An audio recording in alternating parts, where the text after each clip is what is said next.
golaço, eu sou o Dieguinho. Bom, galera, tá entrando no ar a nossa terceira edição desta sexta-feira, como sempre, com muitas informações para trazer para vocês. Antes disso, ó, dedo no like no começo do vídeo, que já me ajuda bastante. Se forem novos aqui no canal, já se inscreva, ativa o sininho das notificações e, claro, segue a minha conta pessoal também lá no Instagram, beleza? E olha, notícias bacanas para trazer para vocês. Vamos começar falando do atual bom momento do Vasco, que resulta na seleção da galera.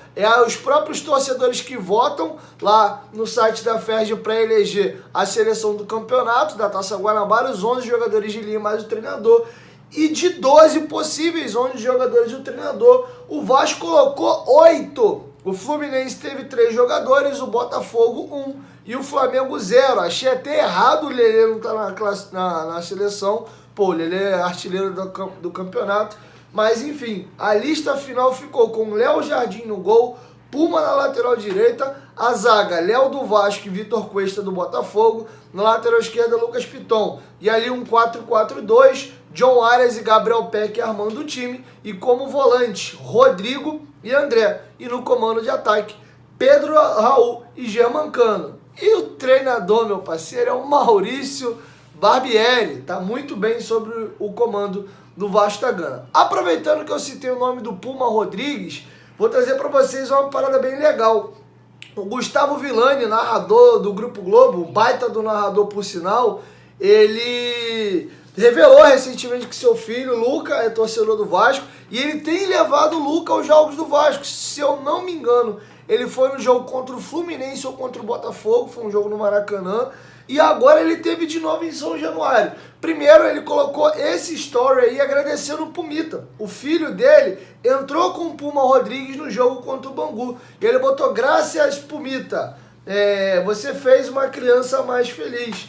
Que grande eres, né? Como você é grande, mandou umas palminhas, como vocês estão vendo aí. O filho do Gustavo Villani, esse menino de cabelo lisinho, compridinho, ao lado do Puma Rodrigues. E também o Gustavo Villani foi flagrado do lado de fora, ali na barreira em São Januário, sentado na calçada, enquanto seu filho come aquele churrasquinho lá da barreira, ele está ali sentado na calçada, mexendo no celular. Então, desejar boa sorte aí ao filho do Gustavo Villani, que está apaixonado pelo Vascão, o moleque é muito Vasco. Lembrando que o Gustavo Villani não é daqui do Rio, ele torce para um time lá de São Paulo. Dizem as más línguas aí que ele é São Paulino, não sei se realmente é, mas aqui no Rio o filhote adotou o Vasco, acredito que ele já vai levar um pouco mais esse carinho pelo gigantesco da colina também. Até viralizou um vídeo do clássico, né? Quando ele levou o filho no Maracanã, ele gravou o vídeo explicando que o filho era Vasco e tal. Então, boa sorte ao Gustavo Villani, que mandou mal naquele episódio lá do Raniel. Acho que ele garoteou ali, mas enfim, quem não erra, né? Mandar aí um abraço pro Gustavo Villani. Agora vamos falar de 777, a informação que eu trouxe aqui no canal ainda no ano passado está se confirmando. Informação da Bundesliga Insider, tanto o conselho do Hertha Berlim já chegou a um ok, está aprovado, né, a venda aí do Hertha Berlim para a 777. A 777 passará a ser dona majoritária de 64,% das ações. Eles estão comprando, o proprietário anterior chamava-se Lars Windhorst, eu acho que é isso, e a sociedade americana agora está prometendo investir pesado, algo em torno de 200 milhões de euros lá no Hertha Berlim. Grana é o que não falta para os americanos da 777. E aqui vai um parêntesezinho, surgiu uma informação semana passada, e vocês sabem quando o negócio não é muito firme, eu procuro nem trazer aqui no canal. Uma especulação de que a 777 poderia estar vendendo um percentual do grupo para um grupo árabe, né, que inclusive é dono lá do Newcastle. Enfim, vocês vão ver que não está nem no título isso, eu estou só comentando por dentro, porque quando for algo concreto, algo que eu sinta mais firmeza, eu trago para vocês aqui, tá bom? Não vou entrar numa de, enfim, trazer algumas informações que eu acho que não são tão pertinentes assim, tá bom? Agora vamos falar do melhor treinador desse campeonato carioca, pelo menos da seleção da galera. Diria que o melhor treinador foi o Fernando Diniz, né? Foi o campeonato da Taça Guanabara, se fosse meu voto seria o Diniz. mas a galera escolheu o Maurício Barbieri. E vamos ouvir então o nosso treinador sobre alguns assuntos importantes. Ontem o Vasco fez um jogo bem aquém. Até falei para vocês no meu pós-jogo, juntamente com o jogo do Volta Redonda, esse jogo do Bangu foram os dois piores jogos do Vasco sobre o comando do Maurício Barbieri. Disparado, o jogo do Volta Redonda foi o pior jogo, foi um jogo horrível, mas ontem o Vasco venceu, mas num jogo, uma partida bem meia boca. E o Maurício Barbieri foi questionado sobre o porquê que o Vasco fez um jogo ruim ontem e quais pontos positivos e negativos dá para se tirar dessa partida. Ele comenta um pouco essa construção. O Léo não atuou ontem, o Léo é um cara muito importante na construção da equipe. O Vasco abusou um pouquinho de ligações diretas ontem. Ele vai falar um pouco sobre essa questão da construção e dos sustos também que a equipe acabou levando da equipe do Bangu, que poderia ter sim marcado alguns gols no Vasco ontem. Eu acho que o principal ponto positivo é que essa sua análise demonstra que a gente conseguiu um grande objetivo, que é mudar a expectativa de vocês em relação ao que se espera dessa equipe.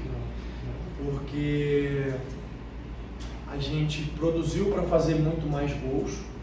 Claro que tem pontos a melhorar, sem dúvida nenhuma. Eu acho que assim como o jogo do Boa Vista, a gente acabou dando oportunidades que normalmente a gente não dá aos adversários. Mas a gente produziu, gerou volume, gerou situações, precisa definir melhor. Eu acho que as oscilações elas vão acontecer, ainda mais depois do último jogo, que foi um jogo que exigiu bastante da gente, um intervalo curto, a gente com pouco tempo para ajustar as coisas. O outro ponto positivo que eu posso destacar é que a gente conversou bastante sobre a importância de a gente fazer um jogo para conquistar uma possível vantagem de dois resultados iguais, porque isso é mérito do nosso trabalho, é sinal de que a gente trabalhou bastante e bem nessa primeira fase, era um objetivo, a gente conquistou esse objetivo.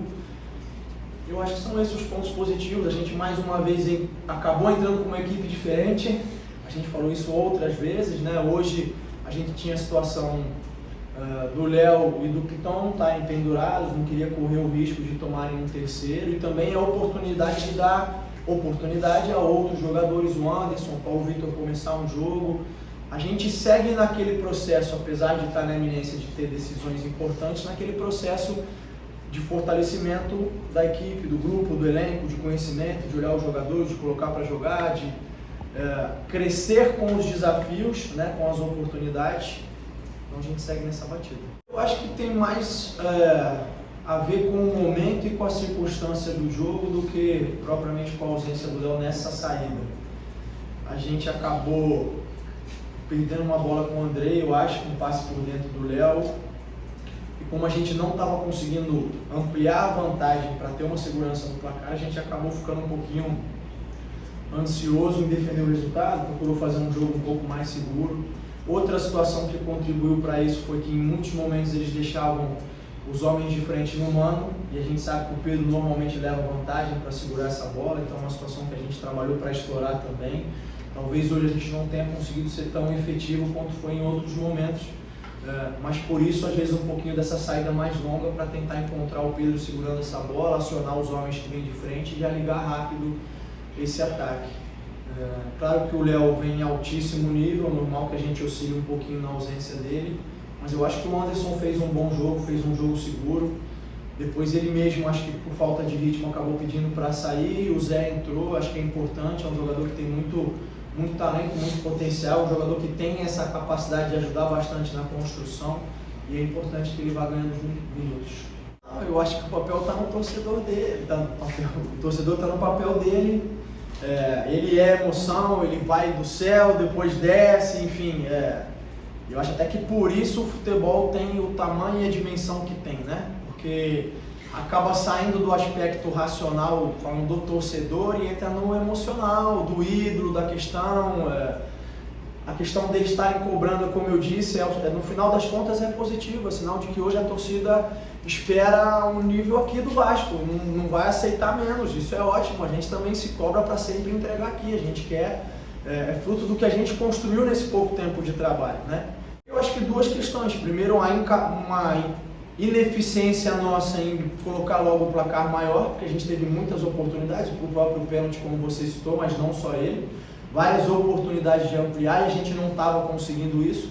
Toda vez que você deixa o adversário nesse placar mínimo ele se sente vivo, ele vai tentar buscar um resultado, ele vai tentar. Se a gente consegue ampliar mais cedo, sem dúvida nenhuma, isso tira o ímpeto, tira o ânimo dele, a gente consegue controlar melhor o jogo.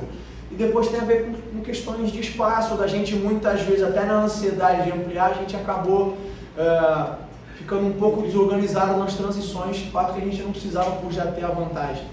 Lembro que teve um lance um pouco antes do Barros entrar, em que o Jair foi apoiar, o Puma foi apoiar, todo mundo foi apoiar e a gente acabou tomando o contra-ataque do contra-ataque sem necessidade, porque a gente podia, de repente, chegar um pouco menos de jogadores, trabalhar melhor a jogada e estar equilibrado, mas é um ponto que a gente vai ajustar, sem dúvida. Bom, então tá aí, tá feito o registro do técnico Maurício Barbieri e a visão dele sobre a partida nesses pontos específicos aos quais eu trouxe para vocês aí, beleza? Então é isso, galera, assim encerra a nossa terceira edição do dia. Amanhã, próximo do meio-dia, nós retornamos com a nossa primeira edição, beleza? 1, 2, 3, futebolaço, tamo junto, família, qualquer momento de volta mais, tamo junto, valeu, fui!